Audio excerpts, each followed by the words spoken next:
Nous voulons dire merci à notre pasteur principal pour l'honneur qui me fait de prendre la parole ce matin, alors que nous revenons des congés. C'est un grand privilège. Que Dieu bénisse son serviteur pour cet honneur. Nous prenons nos Bibles dans Actes, chapitre 27.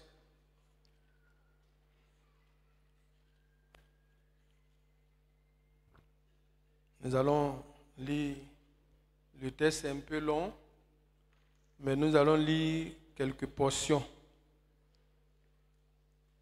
Et puis ensuite expliquer. Nous prions le Seigneur. Seigneur notre Dieu, nous sommes à l'écoute de ta parole et nous prions que tu parles à nos cœurs au nom de Jésus. Amen. Nous lisons Acte 27. Nous lisons à partir du verset 1er, verset 1 à 2, verset 13 à 15, verset 20 à 25 et enfin le verset 44. Acte 27, je lis.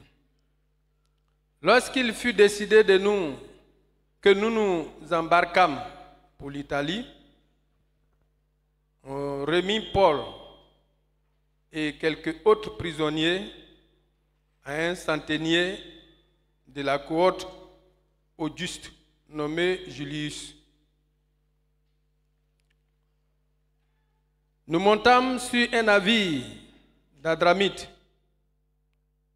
qui devait côtoyer l'Asie et nous partîmes ayant avec nous Aristarque, macédonien de Thessalonique. Nous sautons.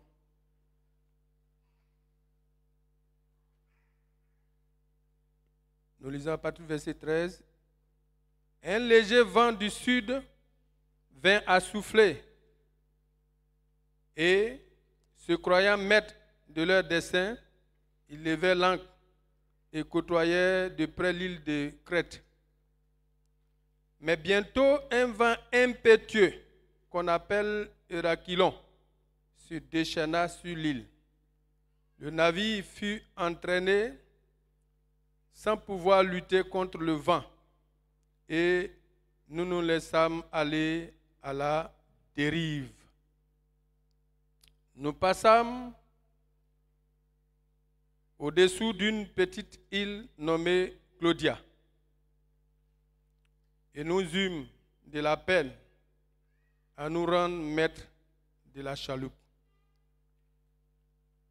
Lisons partir verset 20 à 25.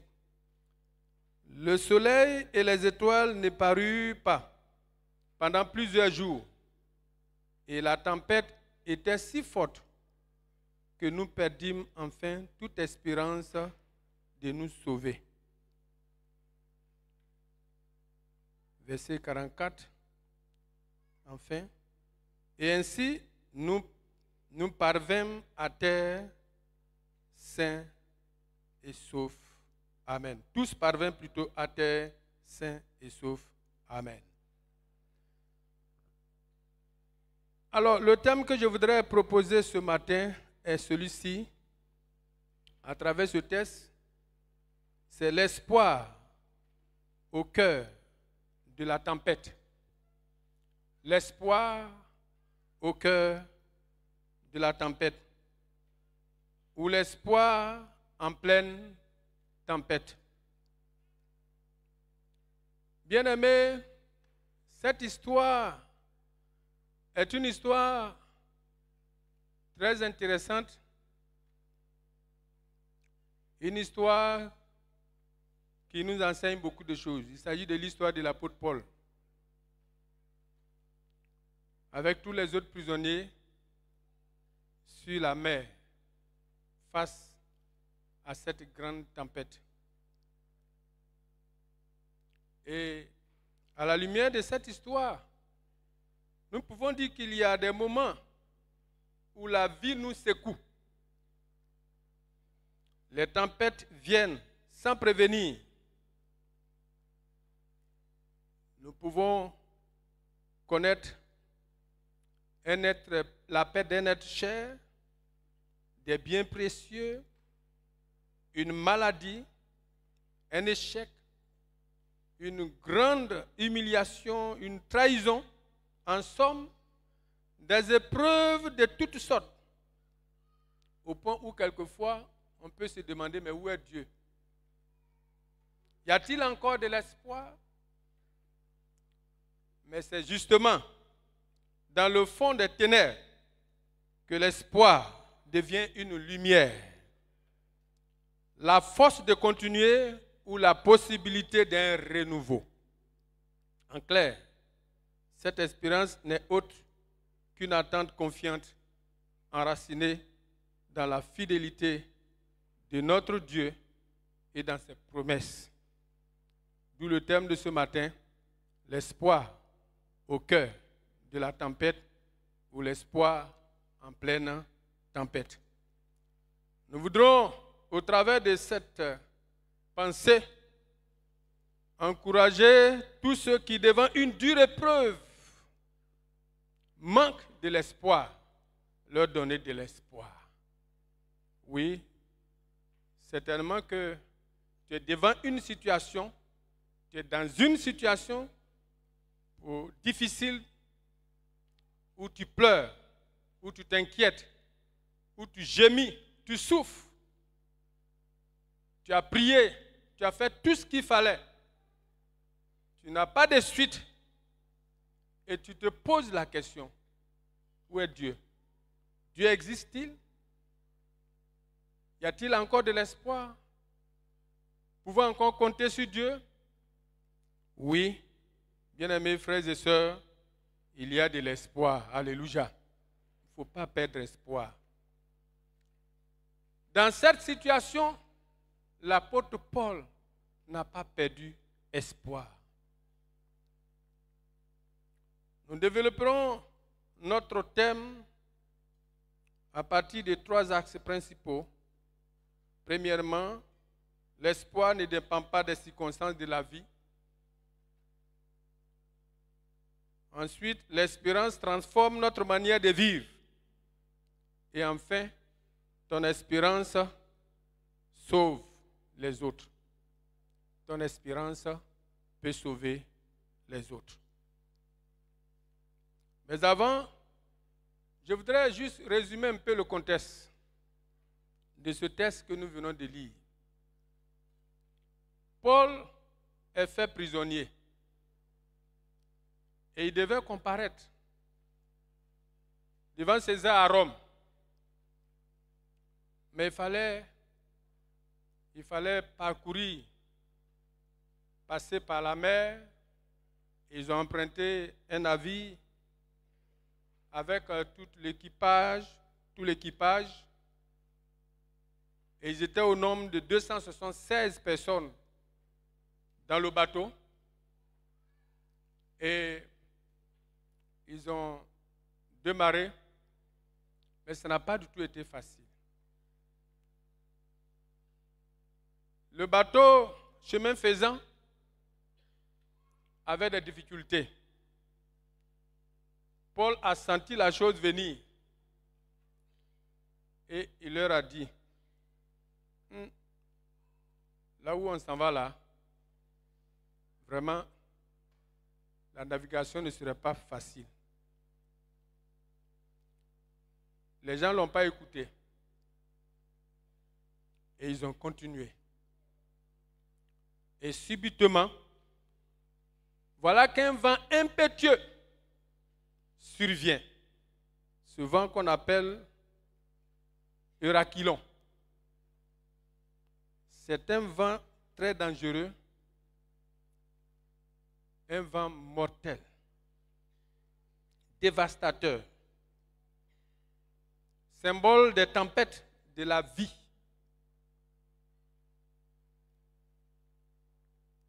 Et dans cette situation, l'apôtre Paul ne s'est pas laissé perturber. Alors que les autres étaient paniqués, ne sachant que faire, pensant que c'était fini pour eux, c'était la mort. Paul, lui, il est resté serein. Alléluia. Il a gardé la foi et il a compté sur le Seigneur. Et c'est lui qui va encourager les autres. Bien-aimés, nous sommes des enfants de Dieu, c'est vrai. Mais cela n'empêche pas les tempêtes dans nos vies. Cela n'empêche pas les difficultés. Cela n'empêche pas des situations même difficiles. Très difficiles. Au point même de désespérer. Et quelquefois, si Dieu ne t'a pas aidé, tu peux renoncer même à la foi. Mais ce matin, le Seigneur voudrait s'adresser à nous pour nous dire que quelle que soit la situation que nous pouvons connaître, bien-aimés frères et sœurs, ne perdons pas espoir. Il ne faut pas perdre espoir. J'ai vécu cela une année dans ma vie. Nous sommes des ladunaires. Et un jour, alors que mon petit frère et moi, après l'école, au lycée d'Abosso, nous avons emprunté une pirogue pour passer sur la Bia pour aller au campement chez le vieux à Diaké. Donc, d'Abosso, tu empruntes la Bia, une pirogue, tu passes sur la Bia et tu tombes, tu atterris au niveau de la lagune, la grande lagune Abi. Et c'est comme ça, on fait le parcours jusqu'à arriver au campement, sur le vieux, vers Adiaké. C'est une longue distance. On n'avait pas le choix, parce que chaque week-end, ou alors chaque vacances, il faudrait qu'on aille sur le vieux, pour qu'on puisse avoir de quoi revenir à l'école pour les études.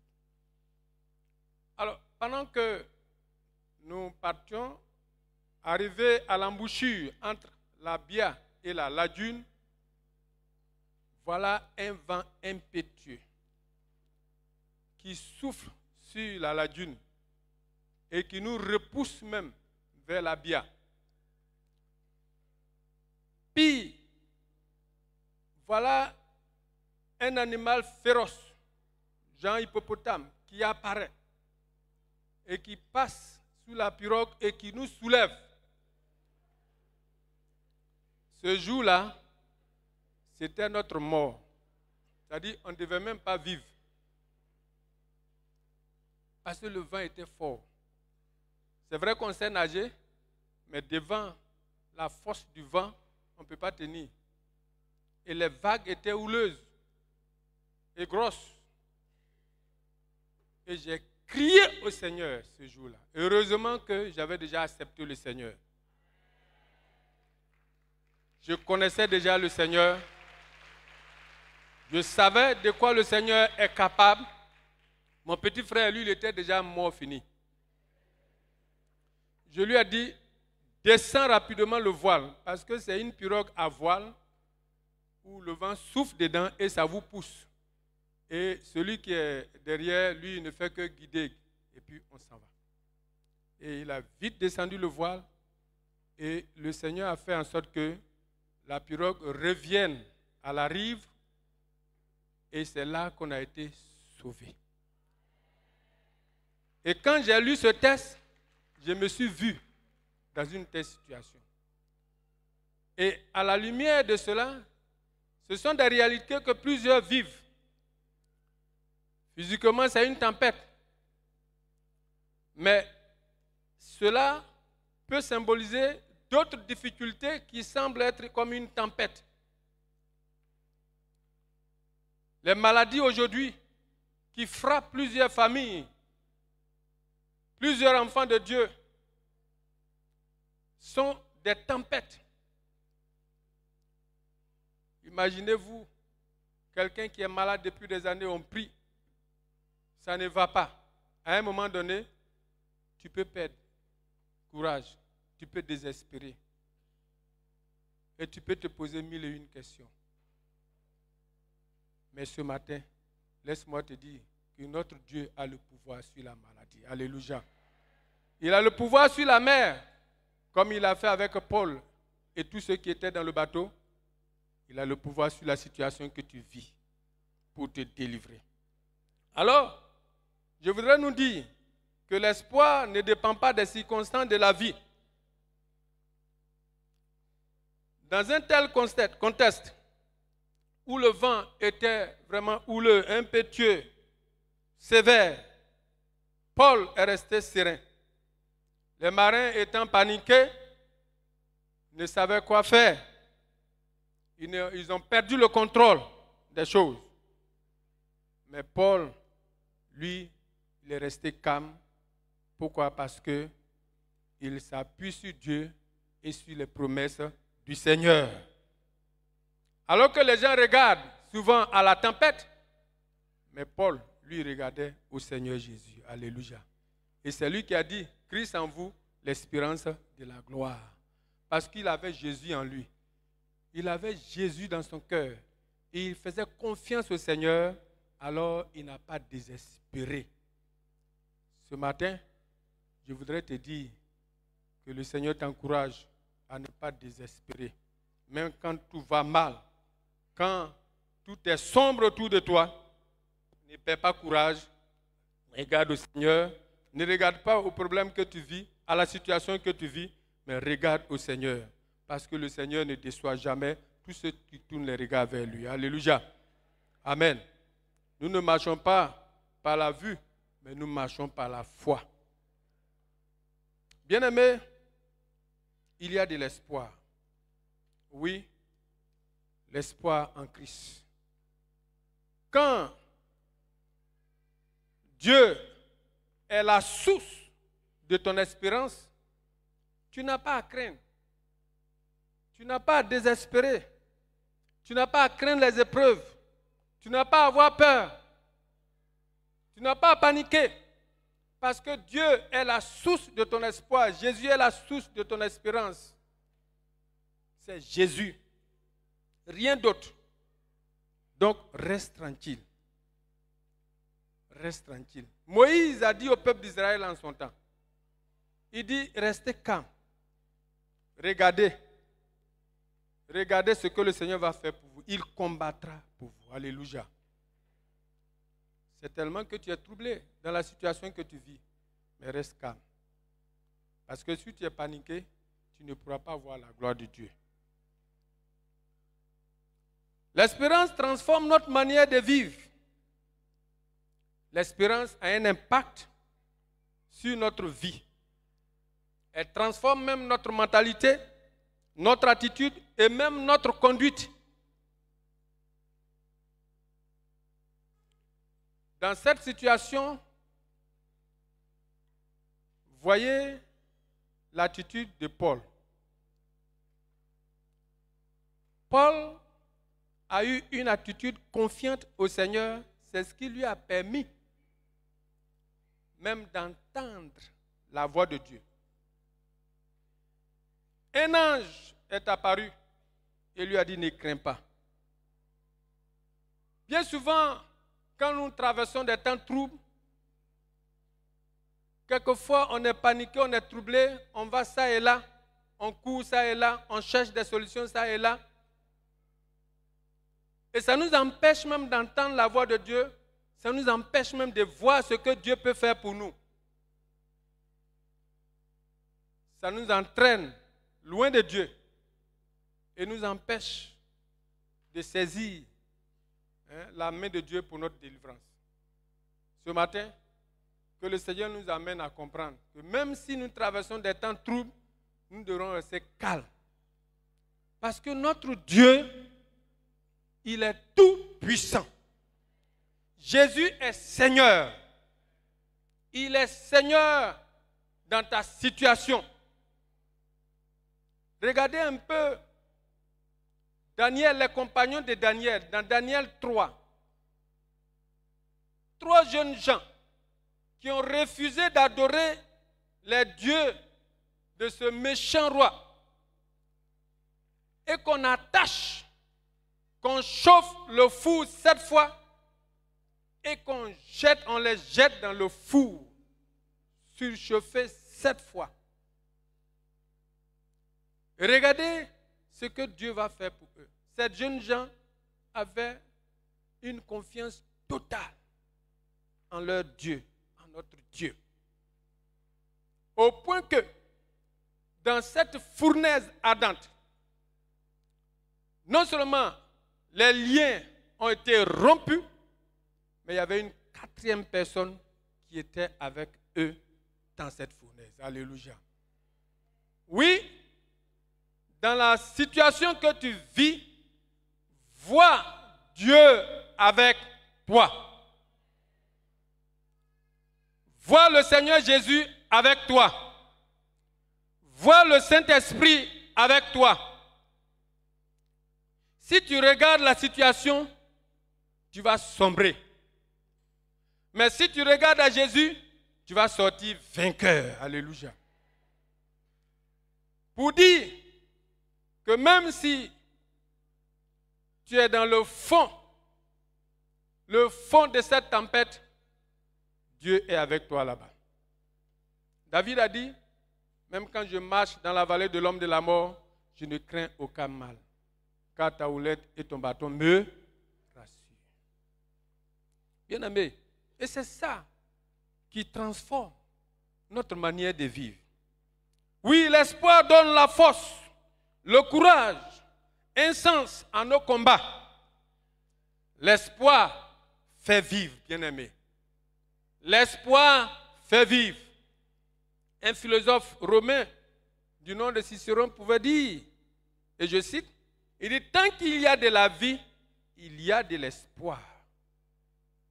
Tant qu'il y a de la vie, il y a de l'espoir.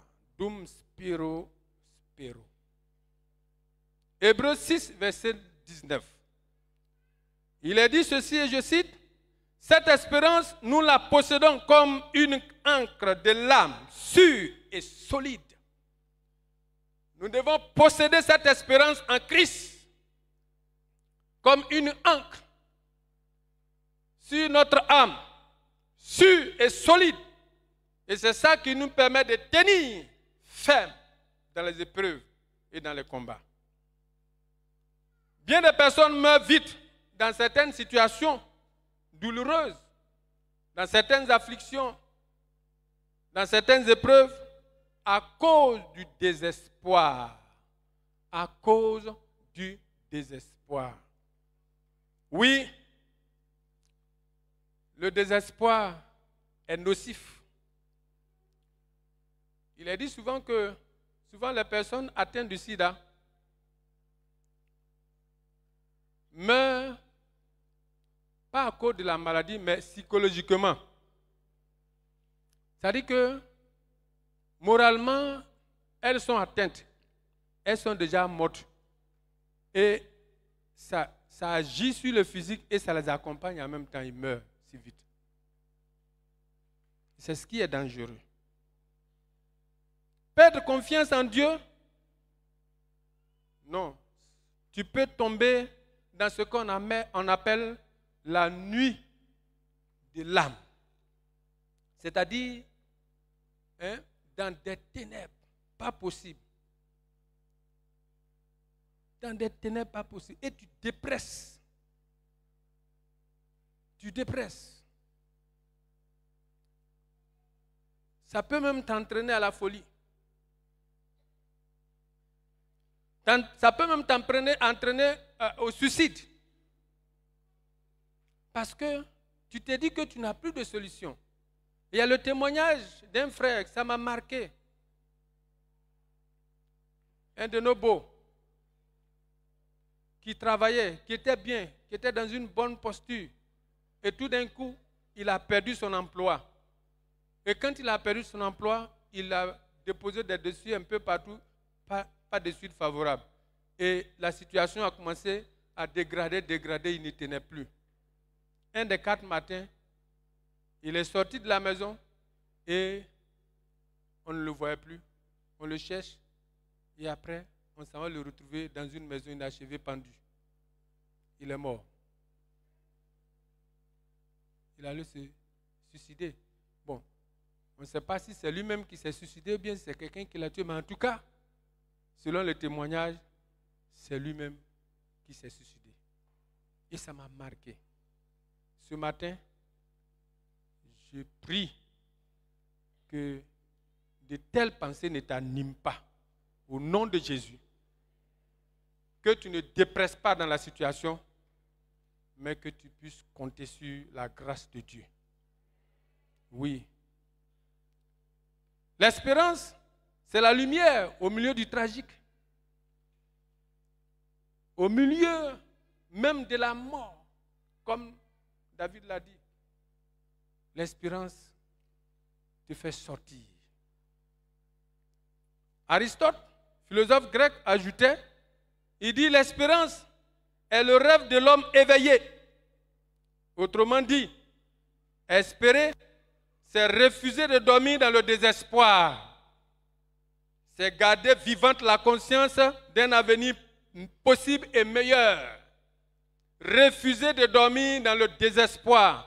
Il y a des gens, quand la situation arrive, ils ne font aucun effort pour se tourner vers Dieu et ils restent dans un état jusqu'à ce que ça les emporte. Le désespoir prend le dessus et les envenime et la situation devient pire. Que le Seigneur nous aide. Alléluia. Quel que soit ce que tu traverses, il ne faut pas dormir dans le désespoir. Quitte, c'est vrai, humainement parlant, ça peut arriver. Nous sommes des hommes. On peut se décourager un temps donné. On peut être atteint. Mais il faut se ressaisir au plus tôt possible. Alléluia. Il ne faut pas rester couché. Non. Il faut se ressaisir. Tu es certainement tombé dans le péché. Tu es découragé. Tu te dis, est-ce que Dieu peut me pardonner?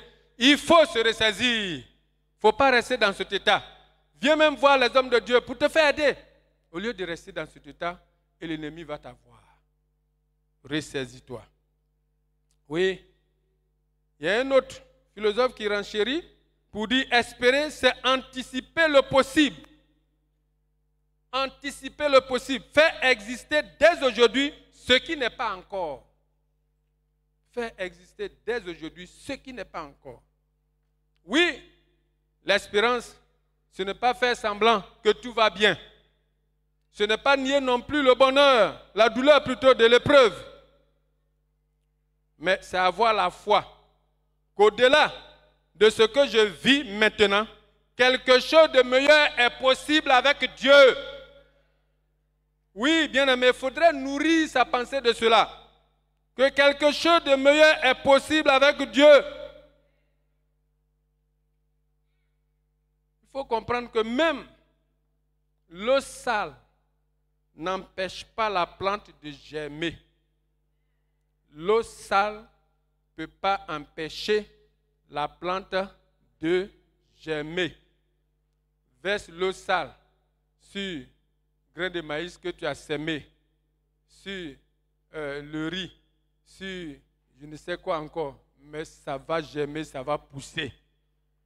Oui, les difficultés n'empêcheront pas Dieu de réaliser son plan pour toi. Tes problèmes n'empêcheront pas Dieu de réaliser ce qu'il a prévu pour toi. Ce n'est pas lui qui a dit, je connais ce que j'ai formulé sur vous. J'ai formulé pour vous le bonheur et non le malheur, pour vous donner un avenir de l'espérance. Les projets de bonheur, Dieu a formulé, Dieu a un projet de bonheur pour chacun de nous. Son désir n'est pas de nous voir mourir, périr, mais c'est de nous voir être bénis. C'est pourquoi il ne faut pas te laisser vaincre. Oui, les difficultés peuvent survenir en grand nombre, mais reste serein. Alléluia. Amen. Plus la situation s'intensifie, le jour n'est pas loin. Oui, le jour n'est pas loin. Il est dit, la nuit est plus sombre juste avant l'aurore. La nuit est plus sombre, souvent juste avant l'aurore. Regardez au petit matin. Souvent la nuit est très sombre, mais de courte durée. En un rien de temps, voici le jour qui apparaît. La Bible ajoute dans Proverbe 30, verset 6, que les pleurs peuvent durer la nuit, mais la joie vient le matin. Quelle que soit la durée de la nuit, le jour finit par apparaître. Quelle que soit la situation que tu vis, le jour va apparaître. Alors, garde ton calme et compte sur la grâce de Dieu. Paul ici a compris cela. C'est pourquoi il a encouragé les autres. Il les a encouragés et dit, prenez courage. Vous n'allez pas périr. Personne ne va périr. Tous, vous allez sortir vivants de cette situation, de cette tempête. Et c'est ce qui a été fait. Parce que dans cette situation, comme lui, il est resté serein, confiant, il a pu entendre la voix de Dieu. L'ange qui est apparu lui a permis d'entendre, lui a parlé, ne crains pas.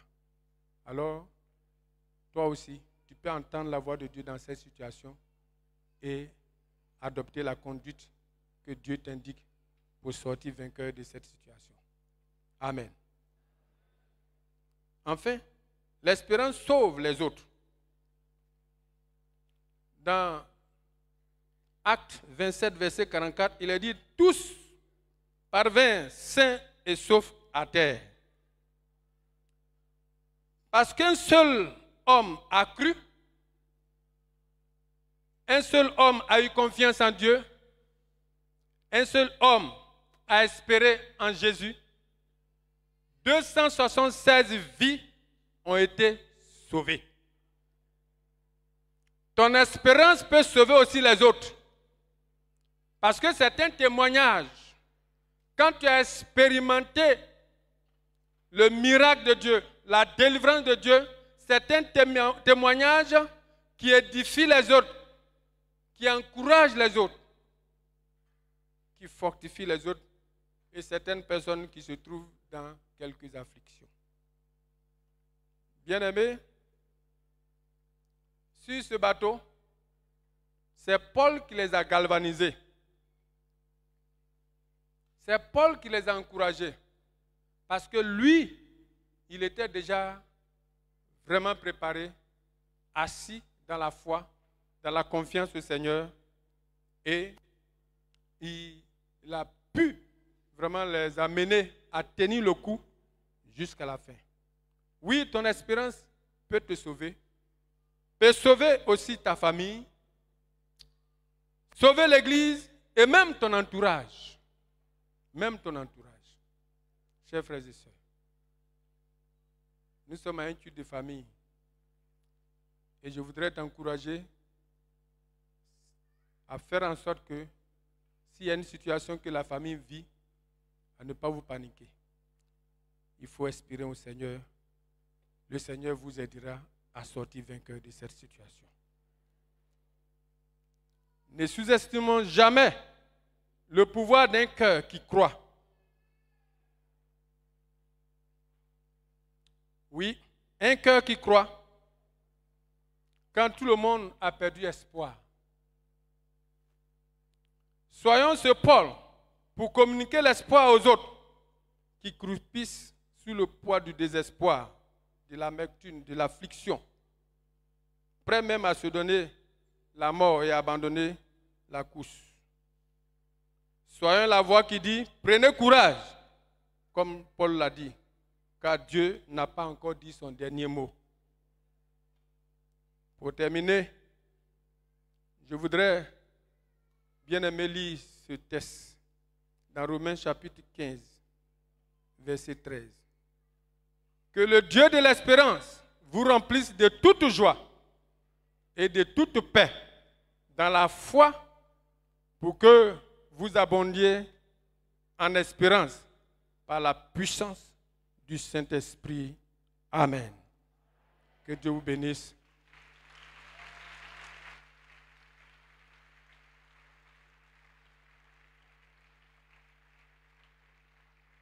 Nous allons nous tenir tous ensemble debout. Et chacun va prier. Là où tu as perdu espoir, que Dieu te redonne espoir. Prends la résolution dès aujourd'hui pour dire, moi, j'ai la victoire. Car Jésus est avec moi, Jésus est en moi. J'ai la victoire. Je ne vais plus me laisser désespérer par quoi que ce soit. Je ne vais plus regarder au problème, mais je regarde au Seigneur. Parce que le Seigneur me promet la délivrance. Prions ensemble le Seigneur, au nom de Jésus.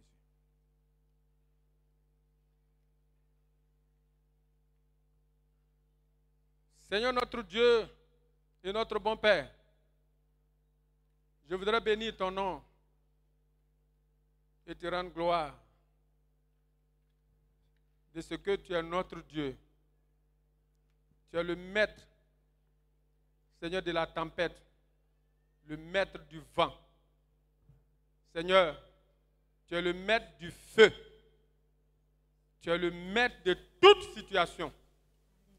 Au point que, Seigneur, même si nous passons par le feu, tu nous délivres. Même si nous passons par l'eau, tu nous délivres. Si un frère, une soeur, une famille a perdu le courage, l'espoir en toi, redonne, Seigneur, ô Dieu, courage, redonne force, redonne, Seigneur, ô Dieu, oh Seigneur, l'espérance de vie, l'espoir fait vivre, Seigneur, que tous ceux qui sont sur le point de déprimer soient restaurés par la puissance du Saint-Esprit. Tu vois qu'il y a des situations qui amènent des gens même à déprimer complètement et même à vouloir se donner la mort. Je prie que, Seigneur, les œuvres des ténèbres s'arrêtent dans la vie de mon frère et de ma soeur. Merci, Seigneur. Merci, Jésus, de ce que tu le fais. Et tu glorifies vraiment ton nom. Dans la vie de ton peuple, la famille qui souffre, la famille qui croupisse sur le poids du désespoir, tu la relèves. Seigneur, oh Dieu, est-ce un échec? Seigneur, oh Dieu, un frère qui a échoué à son examen, qui est sur le point d'abandonner, Seigneur, redonne courage. Est-ce quelqu'un qui est malade? Seigneur, communique la guérison. Est-ce quelqu'un, Seigneur, oh Dieu, qui est désespéré par rapport, oh Dieu, à son travail qu'il a perdu? Fortifie au nom de Jésus et donne gloire à ton nom. Merci de le faire. Merci Jésus. Reçois la gloire, reçois l'honneur. Oui, il n'a pas dit que tu vas couler. Il n'a pas dit que tu vas couler, que tu vas sombrer.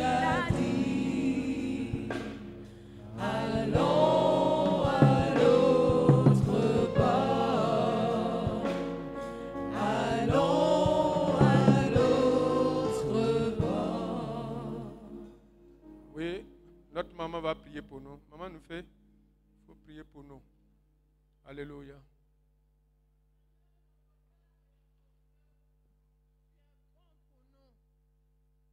Et chaque jour, tu nous fais du bien. Tu connais nos cœurs.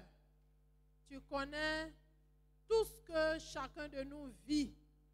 Et tu as permis qu'en ce jour, cette parole vienne pour nous faire du bien. Ta parole qui guérit, je crois qu'elle guérit le cœur abattu ce matin.